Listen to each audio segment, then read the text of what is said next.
Campo de Batalha. Hoje, no primeiro Campo de Batalha de 2013, eu tenho o prazer de receber aqui no Maloic o Andrea Buzik, um dos músicos mais completos do Brasil, baixista e vocalista da banda Dr. Sim. E aí, Andrea, tudo Beleza? bem? Beleza. Gostaria de começar o papo falando de uma coisa que, assim, nem todo mundo percebe, mas é comum no Brasil bandas com irmãos darem certo. Então a gente tem um exemplo de vocês, né? Você e o Ivan no Dr. Sim, Sepultura dos Cavalera, o Viper mesmo, dos irmãos Passarel, tem Necromancia, tem vários, Made in Brasil, Crisium. Nossa. Então são tantas bandas não tinha assim. Parado pra pensar, tem várias. São né? tantas bandas com irmãos, Dorsal Atlântica, muitas bandas de nome com irmãos. E é uma coisa que todo mundo fala, brasileiro fala, é que os pais não dão apoio, a família não apoia. O caso de você e do Ivan é uma coisa completamente diferente, que até lembra quando a gente lê a história de Americanos, por causa do seu pai, né? Na verdade, meu pai não queria, né? Porque ele sabe que a vida de músico é duro, né? É bem dura. Então, no começo foi meio difícil pra... Ele já viu que a gente já tinha no sangue a música, mas ele tentava, não, vai estudar, vai fazer isso, vai fazer... Meu avô também, né? Mas chegou uma hora que a minha mãe me dava força, ela vendia até joia para dar bateria pro Ivan, essas coisas, coisa de mãe, né? Aí quando ele viu que a gente já estava tocando, ele falou, agora não tem mais jeito.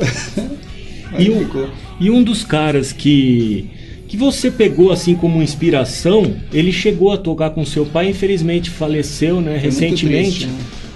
Dos Incríveis, o Nenê, né? Eu toco mesmo baixo por causa dele, né? Porque eu lembro que ele estava tocando com meu pai na Blue Gang. Era uma banda que ele tinha, primeiro disco de country lançado no Brasil, né? Country Music. Aí eu fui ver o ensaio, acho que eu tinha 12 anos, alguma coisa assim. Eu nem conhecia baixo elétrico. Aí eu ouvi o som, eu fiquei louco com o som do baixo. Ele foi o cara que mudou assim, a pegada de tocar baixo com um punch mesmo, meio aquela coisa Steve Harris aqui. Então quando eu ouvi eu fiquei louco, né? Eu falei, pai, que instrumento é aquele lá? Falou, baixo elétrico. Puta, eu quero tocar isso. Aí foi aquilo, dali pra frente eu nunca mais quis tocar outra coisa. Assim, toco outras coisas, mas o que eu gosto de tocar é contrabaixo, né?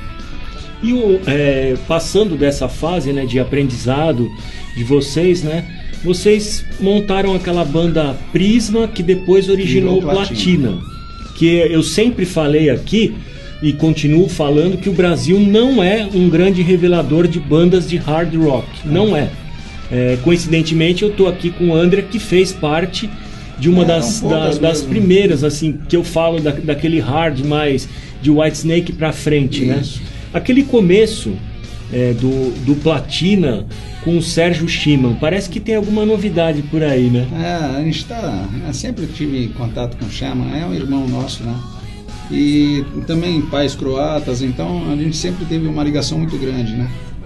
E agora estamos com um show marcado para dia 25 de maio, fazer umas músicas do Platina, umas coisas dos anos 80. Vai ser uma brincadeira que a gente quer fazer faz tempo, né? Vai ser bem legal. Participação, a gente quer chamar o Dario também para fazer algumas coisas.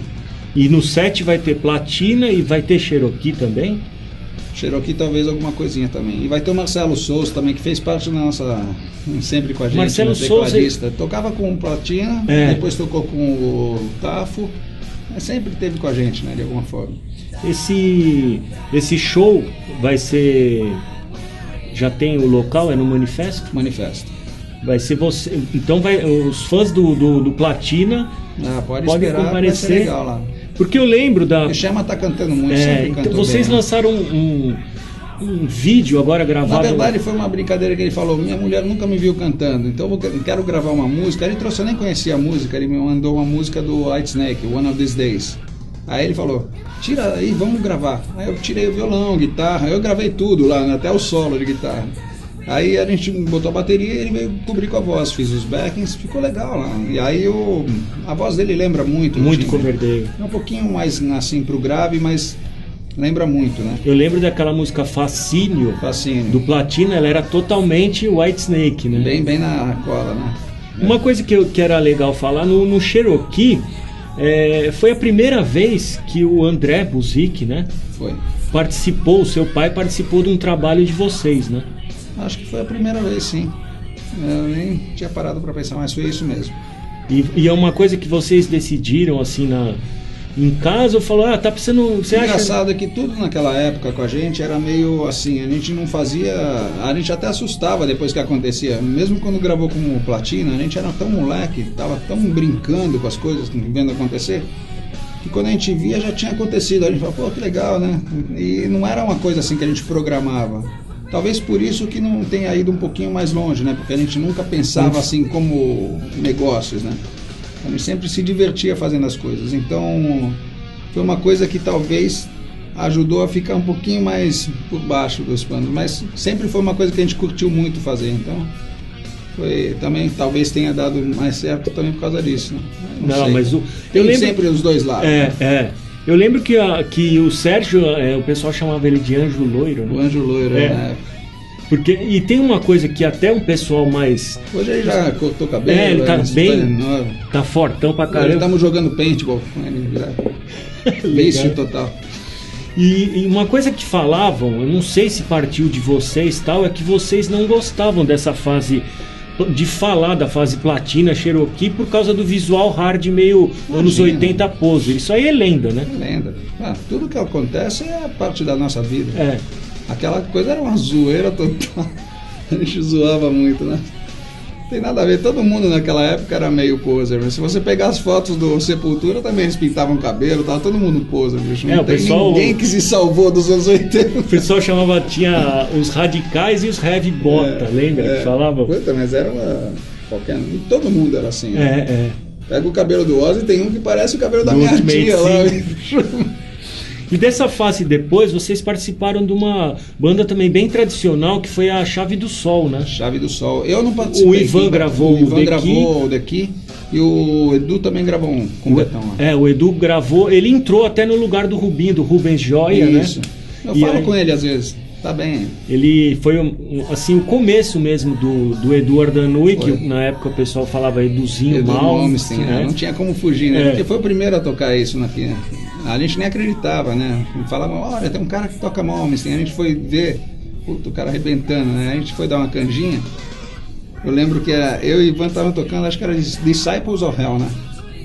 Aí chegou na hora do solo, eu e o Ivan falaram, vamos foder, cara, né, bicho? Vamos dar um tempinho aqui, para na hora do solo. Mas a gente parou, ele continuou, aí a gente entrou.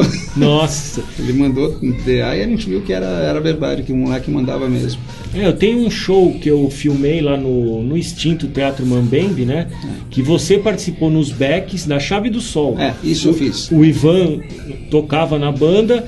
Só que o público naquela época, nos shows da Chave do Sol, era todo mundo sentado, parecia show em Tóquio. Era no Lira Paulistano, depois teve no Mambembe. Mambembe foi o que eu filmei. Muito show, né? Que aí você fez back em algumas músicas. Foi bem quando eles lançaram esse primeiro álbum, né? Era bem legal aquela época, né? Depois teve o Dama Choque, né? Depois dessa fase do Ivan com o Dr. Sim e tal, vocês participaram de outras bandas, até muito renome no rock nacional, o Traje a Rigor, e tocaram com o saudoso Vander Tafo e com o Supla, né? Essa fase antes do Dr. Sim, entre o Traje a Rigor, o Tafo, que pegou muito para os fãs de hard rock. A gente saiu do Cherokee, aí foi tocar com o Vander, né? Que foi o salto mesmo pra gente, né? Entrar no esquema mais profissional, né? Foi quando a gente sentiu que a gente deu o salto mesmo para virar músico profissional. Porque antes a gente fazia sem se preocupar com as coisas, né? Aí a gente começou a tocar, foi fazer um disco com o Eduzinho, que era um disco solo. Era o projeto que até depois rendeu não saiu, músicas na verdade, a gente usou para tudo depois.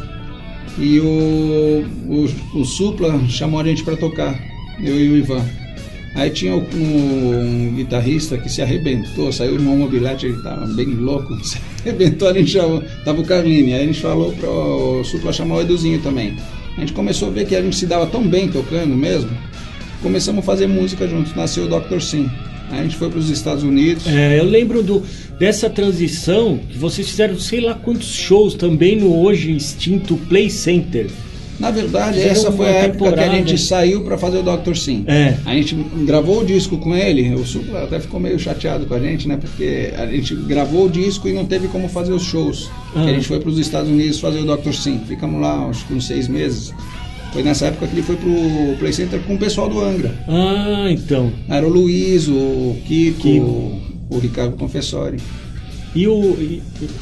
Chegamos no primeiro álbum do Dr. Sim, 20 anos daquela gravação. Quase 21 anos de banda e 20 anos da gravação. A gravação feita nos Estados Unidos. Como que foi aquela experiência? E outra coisa que eu até lembro, que um pouquinho antes da viagem, eu via uns cartazes, umas folhas escrito à mão, vendendo equipamento no Blackjack, vocês vendendo para poder custear a viagem. Sabe o que a gente fazia, né? Toda viagem a gente comprava tudo de novo, né? Porque a gente, desde a época do Tafo. Eu acho que eu trouxe aquelas caixas Mesa Bug 2.15, que é aquela Road Ready, né? Mesa Bug, tem umas 18 aí que todo mundo tá usando, acho que só eu trouxe, né? Porque ninguém mais traz. E aí eu lembro que a gente trazia um container quando voltava, né? Que era uma coisa difícil. Mas olha como era diferente, porque não tinha distribuidoras aqui. Então o que a gente fazia? A gente vendia tudo muito bem, pagava a viagem, a estadia, a gravação e a gente voltava com tudo de novo. Eu lembro que uma vez a gente viajou, trouxe 2 monitores de computador VGA, pagou tudo. Ridículo, né? Hoje em dia você não faz isso, nada, não traz mais nada. E aquela experiência de gravar no exterior, né? Com um produtor também estrangeiro. Naquela época não era uma coisa comum, assim, tanto para as bandas daqui, né? Então, isso que foi legal, porque quando a gente foi no começo do Doctor, a gente foi para lá com um sonho, né?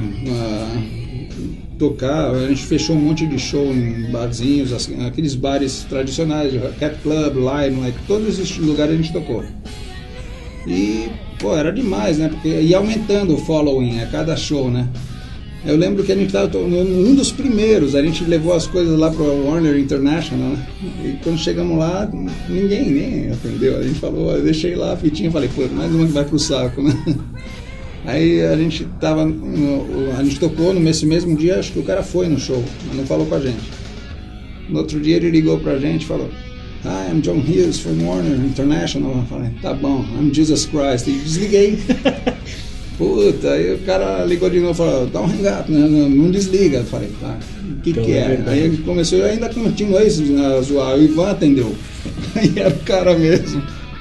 A gente não acreditou, né? Primeiro show, já liga o cara. Aí fomos fazer uma reunião lá, o cara falou, adorei o som de vocês, querem me assinar? Nossa. Aí é isso, já tá, né? Aí e tem até mais uns shows lá, fizemos uns 7 shows. No YouTube até tem uma reportagem, não me lembro se era do Tafo ou do Dr. Sim no exterior, da MTV americana. Era o Tafo. A gente fechou, esse aí foi no Cat Club também, que era uma casa bem legal. A gente tocou um dia depois do Lynch Mob, foi Lynch Mob? Foi era aquela fase, vocês conseguiram pegar aquela fase ainda que o hard rock estava bem alto ainda, né? Era totalmente, né? Aí quando a gente gravou o CD, entrou o Nirvana e as bandas grunge, que foi aí que mudou tudo e quase todas as bandas que tinham alguma coisa legal dançaram, né? E coincidentemente foi com o Nirvana que vocês tocaram no Hollywood Impressionante, Rock. Né? Nirvana e El7, né? El7. Foi demais aquele festival. Foi acho que um ano antes de sair o disco, não foi? Foi em janeiro de 92. 93. Foi? Não, 93 saiu o disco. Foi em 92 que a gente tocou no festival. Eu acho que foi em 93, mas o disco não estava nas ruas ainda. Pode ser. Porque também. Vocês fizeram vários shows sem ter disco. É isso mesmo, a gente estava um ano antes fazendo o disco. Isso, então a banda saiu depois do festival. Isso. Aí vocês pegaram o nome e até todo mundo ficava surpreso e falava, pô, os caras nem tem CD. Já estão lá. Já estão lá. Os caras ficavam meio putos, na verdade. Né? Aquela coisa de inveja, é normal, né? E nessa produção do primeiro álbum tem uma curiosidade, né? Que até vocês vocês tiveram uma ideia de fazer uma música e aí o estúdio estava fechado, vocês foram lá, acenderam e gravaram. Aquela foi assim, agora você trabalhando no estúdio Sonata aqui em São Paulo, que vocês fundaram em 2010, aquela foi a sua primeira experiência botando a mão mesmo na massa e gravando, ou teve alguma coisa antes? Eu sempre assumia, né, de engenheiro, não finalizava, não mixava essas coisas, eu sempre ficava olhando os caras fazerem para aprender, né? Não vai chegar nos Estados Unidos e falar, não, deixa que eu faço, pô, ridículo. Os caras fazendo tudo isso há milhões de anos, né? Rock and roll é o samba deles, né? Então, eu sempre fiquei de olho, mas eu sempre na gravação acabava ficando eu, o Ivan, o Edu, né? A gente sempre ficava fazendo as coisas. E eu sempre fui o que mais fucei nas coisas, né? O Eduzinho gosta muito de equipamento de guitarra, ele sabe tudo, né? Já começa a fuçar, não largar o PlayStation dele. Aí a gente, eu sempre gostei de produção, essas coisas, sempre me liguei nisso. Agora eu já engatei nessa também de profissão. E como que foi você parar uma hora e falar assim, pô, eu vou... Porque, por exemplo, o Dr. Sim já fez quase de tudo, tocou com orquestra, lançou DVD, tocou em grandes festivais, abriu para bandas de renome, Kiss, de Purple, várias... Como que você falou assim, pô, agora eu tô a fim de abrir o meu estúdio e botar a mão e produzir outras bandas? Na verdade, assim, quando a gente abriu o estúdio era uma coisa mais pra gente, né? Pra gente ter o nosso estúdio, que ainda é a função, a primeira função do estúdio, né? Mas aí como eu gosto de trabalhar e começou a ser meio requisitado o meu trabalho, eu abri para algumas bandas, né? Não são todas também, né? Aí eu faço algumas produções lá. Já tem CD com a sua assinatura. Tem alguns lá. Fora isso, agora voltando pro presente, o que foi a aceitação do o Animal, né? Que o disco tem esse nome porque todo mundo fala, puta, esse som é Animal, aí vocês colocaram. Por acaso eu dei essa brincadeira mesmo, que a gente tava no estúdio e mostrava pros caras, pô, tá animal isso aí. Eu falei, pô, tá animal. Gostei do nome, aí eu falei, por que a gente não chama o disco de Animal? E todo mundo gostou da ideia, né? Porque é um nome como Bravo, né? Bravo. É fácil de ir, vai pra vários. A gente sempre faz essas brincadeiras. Brutal também, Brutal. Então, a gente gostou do nome. Acho que foi um nome bacana, né? Pra botar. E esse disco pegou do jeito que vocês estavam esperando? Nunca é do jeito que a gente sonha que vai ser, né? Mas, bicho, o CD tá lá, é mais um filho nosso e, putz, eu adoro o CD. Quando saiu o Animal, eu entrevistei o Ivan, né, pra revista Road Crew, e um ponto que eu toquei com ele, falei, pô, por que antigamente parece sina de banda de hard rock, assim, que tem a ver com hard rock, elas ficam meio de lado, então vocês abriam tudo quanto é show, tocavam em festivais, mas nunca lembram do Dr. Sim pra um Rock in Rio, por exemplo. Por que será? O Rock in Rio não é um festival de rock mesmo, se você for ver. Não, ele é de música, propaganda, né? Do Rock in Rio é Ivete Sangalo. Pô, não dá, né? Aí acabou, já pra mim um festival de rock que era de rock mesmo, era o Monsters of Rock, Live and Louder, que acho que vai ter de novo agora, e o Hollywood Rock era um belo festival de rock, né? Pra mim ele era bem melhor que o Rock in Rio, na verdade. Porque tinha rock pop, mas não tinha... Rock in Rio 1 foi imbatível, né? Rock in Rio 1, o 2, tinha várias atrações. Então, mas depois começou a descambar, né? Mas você acha que eles não lembram do Dr. Sim por esquecimento? Não sei o que acontece. Ou quem manda lá não manja nada mesmo? Não sei o que é. Nem sei o que dizer, mas assim, tem algumas coisas que eu não sei porquê. Algumas pessoas não gostam da gente, a gente já ficou sabendo. Em rádios não tocam a gente. Inclusive já falaram para certas pessoas, não vamos tocar. Eu não vou ficar discutindo com o cara, não quer tocar, não toca aquilo lá que tá. Fuck. E ainda mais que o Dr. Sim teve música em trilha de novela. Se eu começar a falar o que eu quero falar, vou mandar tanta gente para aquele lugar, mas eu quero, sabe, deixa pra lá, é melhor. Vamos viver a vida numa boa, faço o que eu gosto, eles fazem o que eles gostam e dane-se. E outra, uma banda que tem uma carreira extensa, né? Os nossos fãs sabem como é difícil, né? Nada é fácil no Brasil. Você ainda lidar com uma mídia que cada vez a música é mais... Daqui a pouco é catarrada a música, né? Pior é que não é mentira, né? Porra, não vê qual vai ser a próxima do ano que vem. É só merda. Você pode ver que tudo que faz sucesso é porcaria, cara. Não tem nada bom. Se você me falar alguma coisa boa, eu posso até pensar, mas eu não conheço. Quando não é assim, principalmente aqui no Brasil, né? É um lixo total, né? Eles descobrem a próxima porcaria, velho. Pô, é triste, cara. Por isso que eu falo, o mundo do rock ficou muito pequeno e muito dividido. Se você faz um tipo de som de rock, o outro lá com cabecinha de teta vai falar, esse cara não sei o que, viadinho, sabe? Puta babaquice. Eu escuto todo tipo de rock, se for bom eu falo é bom, se for ruim eu vou falar, não vou ouvir. Por isso que às vezes as pessoas... Mas eu não vou meter o pau no cara, entendeu? Vou falar, esse cara é um puta babaca. Porra. As pessoas falam assim, que eu até contesto. Tô na frente dele aqui contestando. O Dr. Sim, pra mim, não é só uma banda de hard rock. Por isso que eu falo que o Brasil é um país fraco. Não é por causa dele. Eu não gosto porque o Dr. Sim é muito... certas bandas. Vocês já fizeram heavy metal, prog, blues, hard rock, rock and roll. Então não é um se a música pedir até uma coisa, sei lá, no sax, meio, qualquer coisa que entrar, vai entrar se a música pedir. A gente não vai ficar preso a um estilo, entendeu? Eu acho que o rock and roll é isso. Todo mundo que toca rock devia falar, toca o rock, não ficar naquela, eu sou prog, eu sou metal, eu sou trash. Sabe? Puta babaquice. Aí o outro tava com 33 anos, vou me matar, não se matou, e aí? Ele tá limitado a uma coisa, né? E aí quem segue o cara... Porra, e quem segue não vai ouvir um monte de coisa boa porque o cara falou pra não seguir. Eu não acho legal isso. Não, ainda mais que é uma banda mais completa, né? Por isso que eu acho que todas as bandas têm alguma coisa muito boa pra você aprender, mesmo que você não goste. Eu procuro ouvir tudo mesmo. E como produtor eu procuro ouvir até sonoridade, pra ver como os caras tocam. Então a gente tem que saber falar se tá bom, se não tá.